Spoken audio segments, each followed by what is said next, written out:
बिस्मिल्लाहिर्रहमानिर्रहीम। अस्सलामुअलैकुम। कैसे हैं आप सब लोग? आई होप आप सब ठीक ठाक होंगे।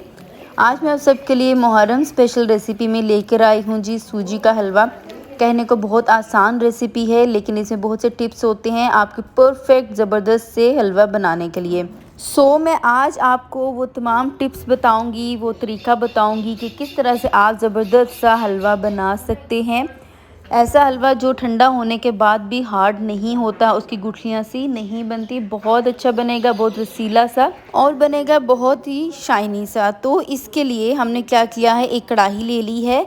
इसमें हमने एक बाउल लेना है घी का। घी यूज़ कीजिएगा, देसी घी यूज़ कर लें, लेकिन आपने घी ही यूज़ करना है, ऑयल यूज़ नहीं करना, पूरी कोशिश कीजिएगा। अब जैसे ही ये गर्म होगा तो जिस बाउल से आपने मेजर किया है घी, उसी बाउल से आपने मेजर करनी है सूजी। आपने एक जो बाउल है ना सूजी का, इसमें शामिल कर देना है। अब आपने इस सूजी को पकाना है और अच्छे से इसकी भुनाई करनी है। तेज़ आंच पे हरगिज़ भुनाई नहीं करनी, ये ख्याल रखिएगा। बिल्कुल दम वाली आंच भी नहीं हो, लेकिन दरमियानी से हल्की आंच होनी चाहिए।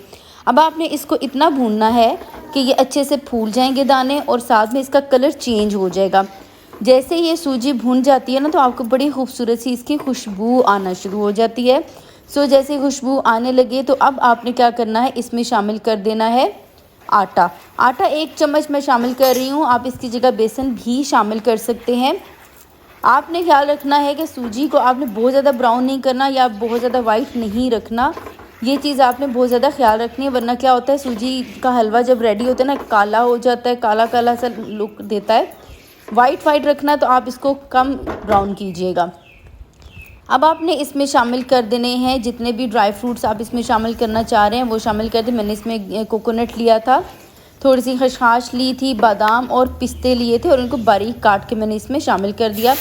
किशमिश भी शामिल कीजिएगा और 1 मिनट के लिए आपने इसे फिर भूनना है। और उसके बाद आपने इसमें पानी शामिल कर देना है। पानी भी जिस बाउल से आपने बाकी चीज़ें मेजर की हैं, उसी बाउल से 4 बाउल्स आपने पानी के इसमें शामिल कर देने हैं।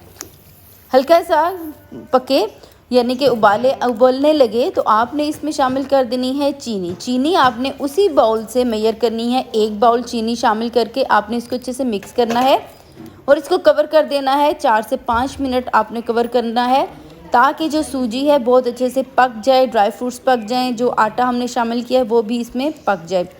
मैंने इसको 5 मिनट बाद अनकवर किया और ये देखें जी सूजी के दाने भी फूल चुके हैं, ऑयल भी ऊपर आ गया है, ऑयल कह रही सॉरी घी ऊपर आ चुका है। हमारा ये जो हलवा है ना बहुत ज़बरदस्त रेडी हो रहा है। आप ये जब घर पे बनाएंगे तो आप भी ये चीज़ बोलेंगे कि वाह भाई वाकई बहुत अच्छी सी ये रेसिपी है। अब आपने इसमें शामिल कर देना है 1/2 कप दूध में 2 से 3 चुटकी या फिर 1/4 से हल्का सा कम फूड कलर ऑप्शनल है, लेकिन अगर आप शामिल कर लेते हैं इससे बहुत खूबसूरत सा कलर आ जाता है। अब यहाँ पे अच्छी तरह से मिक्स करना है, 2 से 3 मिनट इसको पकाना है और यहाँ पे हमारा हलवा हो चुका है जी रेडी।